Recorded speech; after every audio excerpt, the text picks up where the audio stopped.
no sumário aqui o teorema da probabilidade, ou regra do ou, certo? Teorema depois da multiplicação, ou regra do e. E aí a gente vai ver por que tem esse e e esse ou, tá? Então, nós vamos ver o seguinte, nessa regra da soma de probabilidades, que o enunciado ele vai nos dar sempre uma comparação entre duas probabilidades. Então, nesse primeiro caso que nós vamos ver aqui, sempre vai ser uma probabilidade ou outra. E toda vez que eu tiver esse ou aqui, e você vai sempre grifar na sua apostilinha esse ou, significa que nós vamos ter que calcular a probabilidade de um evento, a probabilidade de outro evento, e depois somar os resultados. Tá legal? Muito bem, então vamos ver esses conceitos iniciais aqui. É o seguinte, olha, para entender então a soma de probabilidades, nós vamos dividir a questão em duas regras. A regra número 1, para a soma dos eventos mutuamente exclusivos, e aí nós vamos definir o que são, né, esses eventos mutuamente exclusivos e o que são eventos não mutuamente exclusivos que vão estar inseridos nessa regra número 2. Ok? Então, o que são eventos mutuamente exclusivos? Se dois eventos não podem ocorrer ao mesmo tempo, dizemos que são eventos mutuamente exclusivos. A ocorrência de um desses eventos exclui, quer dizer, impede a ocorrência do outro. Então, vamos ver o exemplo que nós temos aqui. Quando você joga um dado, só pode ocorrer uma das faces. Então, se ocorreu a face 5, ficou excluída a possibilidade de ter ocorrido qualquer outra face. Então, mutuamente exclusivos. Se um evento ocorre, o outro não ocorre. Tá? Então, por exemplo, quando você lança o dado, só vai ter uma face voltada para cima. Se a face voltada para cima é o do número 5, as outras faces elas não podem estar voltadas para cima. Tá? Então, você só vai ter um evento acontecendo. Então, esses são os mutuamente exclusivos. E qual vai ser a regra número 1 da soma para esses eventos mutuamente exclusivos?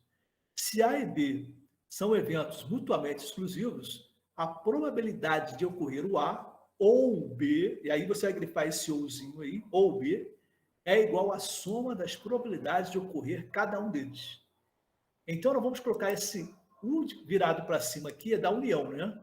A probabilidade da união de A com B é a probabilidade de ocorrer o A mais a probabilidade de ocorrer o B. Isso para eventos mutuamente exclusivos, quer dizer, não tem, se um ocorreu, o outro não ocorre. Tá? Então vamos ver esse exemplo aqui, olha. Quando você joga um dado, só pode ocorrer uma das faces. E aí, nós já falamos sobre isso. Então, qual é a probabilidade de no lançamento de um dado, ocorrer o 1 ou o 6? Então, grifem o ou aí, porque ele é importante. Se você viu o ou, significa que você vai ter que calcular a probabilidade de ocorrer o número 1, a probabilidade de ocorrer o número 6 e depois somar essas probabilidades. Quais os números que podem ocorrer? O 1, o 2, o 3, o 4, o 5 e o 6. Certo? Quantos elementos tem esse conjunto? Tem 6 elementos. Agora nós vamos ver a probabilidade de ocorrer o primeiro evento, que vai ser ocorrer o número 1. Certo? Então, qual é a probabilidade de ocorrer o número 1? Primeiro, o evento. O evento é o que eu quero que ocorra, quer dizer, eu quero que ocorra o número 1. Quantos elementos tem aqui dentro? Um só. Então, a probabilidade, deixa eu copiar aqui.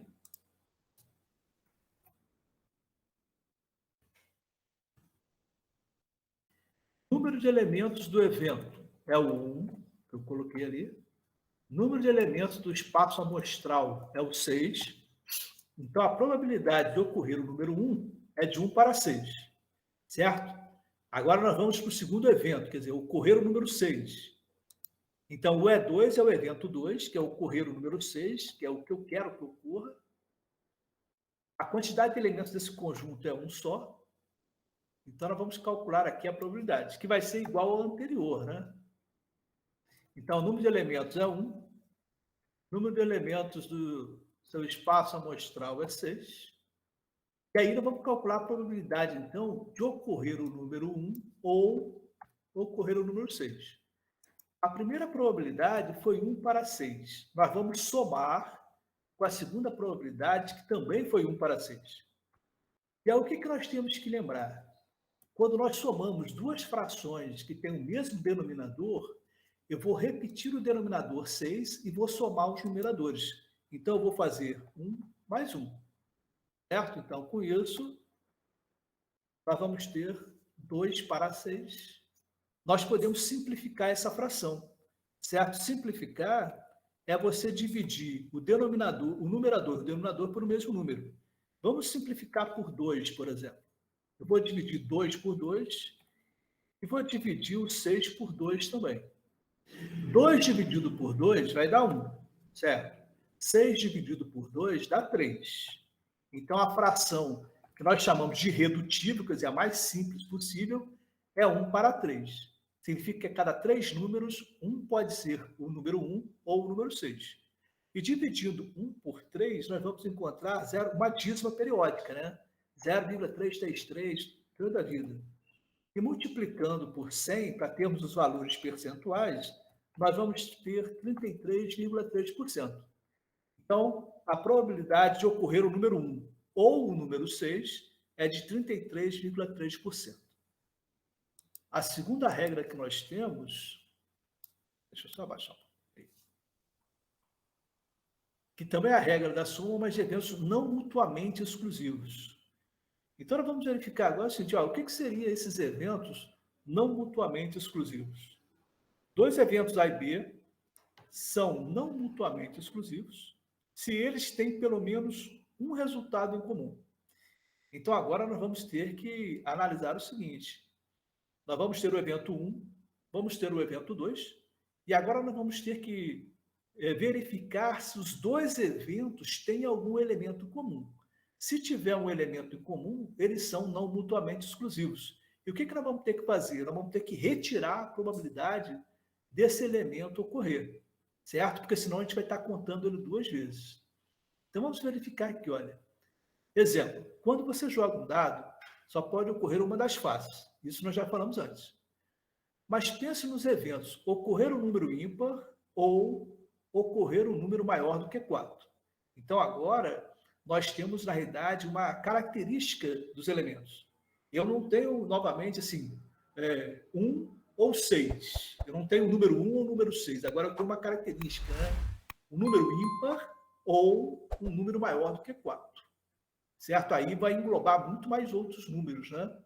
Então, olha, esses dois eventos têm um resultado em comum, que é o número 5. Certo?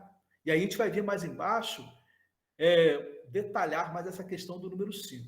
Por quê? Porque o número 5, ele tanto pertence ao evento número ímpar, o 5 é o número ímpar, como também ele pertence ao número maior do que 4, porque 5 é maior que 4. Tá? Então, nessa figura que nós temos aqui embaixo, olha, os números ímpares, eles estão circulados por uma elipse azul. Então, número ímpar, 1, 3 e 5. E número maior que 4 com retângulo vermelho, o 5 e o 6. Então, observe que o 5 aqui, ele tanto tem a elipse azul dos ímpares, quanto do retângulo vermelho do maiores que 4. Certo? E aí, aqui tem uma observação. Ó. Se você contar o número de resultados que corresponde ao evento número ímpar, e o número de resultados que correspondem ao evento número maior do que 4, nós podemos estar contando 5 duas vezes. E aí não pode, senão vai te dar um resultado errado. Nós temos que excluir a possibilidade de contar os 5 duas vezes. Certo? E aí a gente vai ver como fazer isso. Então, olha, se A e B são dois eventos não mutuamente exclusivos, há uma sobreposição, isto é, existe pelo menos um resultado de A que também é um resultado de B. Então, a probabilidade de ocorrer A ou B é dado pela probabilidade de A, nós vamos calcular a probabilidade de A, vamos somar com a probabilidade de B, menos a probabilidade de A e B contada duas vezes. Então, a formulazinha agora vai ser essa aqui. P da união de A com B é a probabilidade de A mais a probabilidade de B menos a probabilidade da interseção. Esse U de cabeça para baixo é a interseção dos dois conjuntos. Interseção é justamente aquele elemento que é comum. Tá bom? Então, vamos ver o exemplo aqui, olha, que nós estávamos comentando antes. Você joga o dado, só pode ocorrer uma das faces, Então vem a pergunta: qual a probabilidade de um lançamento ocorrer um número ímpar ou um número maior do que 4? Tá? Então vamos ver aqui, olha. Então o espaço amostral. Olha, você lançou um dado. 1, 2, 3, 4, 5, 6. Pode ocorrer qualquer um desses 6 números. Então nós temos 6 números aqui. Primeiro nós vamos colocar os eventos que são os elementos que pertencem, né, ao evento número ímpar de 1 até 6. Números ímpares de 1 a 6, 1, 3 e 5. Ok? Números ímpares de 1 até 6. Então, eu tenho 3 elementos aqui. E qual a probabilidade, então, do número ímpar? Então, o número de elementos do evento ímpar é 3. Eu tenho 3 elementos ali. O número de elementos do seu espaço amostral é 6. Nós aqui poderíamos até simplificar a fração, mas não vamos simplificar, porque depois nós temos que somar também. Tá? Então, vamos deixar 3 para 6 aqui e vamos para o segundo evento. Nesse segundo evento, nós vamos considerar os números maiores do que 4 entre 1 e 6. Os maiores do que 4 são os 5 e os 6, tá? Considerando esses 6 números. Então, eu tenho 2 elementos. A probabilidade, então, vai ser o número de elementos do evento 2 vai ser 2. O número de elementos do evento do seu espaço amostral continua sendo 6.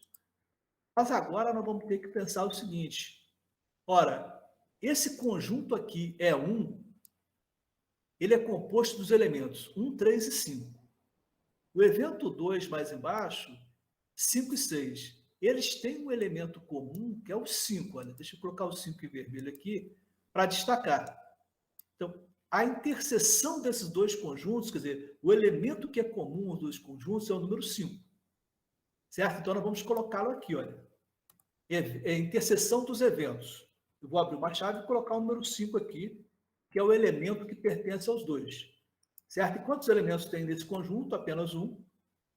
Então, a probabilidade desse evento ocorrer vai ser 1 para 6, né?